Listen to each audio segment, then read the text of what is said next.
अस्सलामुअलैकुम। उम्मीद है आप सब खैरियत से होंगे। मेरा नाम मोहम्मद अल्लाह इसहाक है। मैं मुग़ल होम कुरान अकेडमी और मस्जिद आयशा का तालिब इल्म हूँ और आज मैं अब्द बारी ताला पेश करूँगा। हर एक शय में झलक वो अपनी रबूबियत की दिखा रहा है।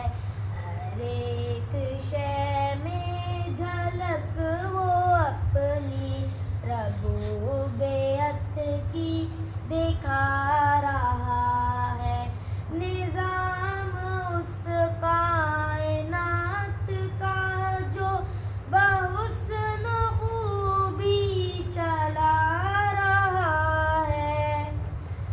निज़ाम उस कायनात का जो बहुस्न खूबी चला रहा है।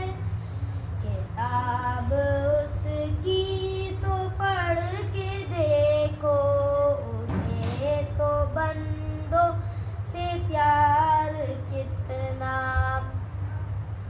किताब उसकी पढ़ के देखो, उसे तो बंदों से प्यार कितना। मिसाल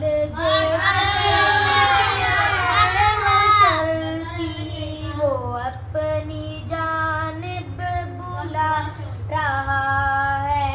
मिसाल दे दे के खैर व शर की वो अपनी जानिब बुला रहा है।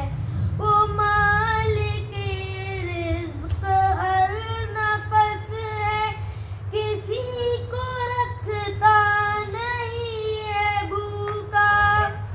बेशक।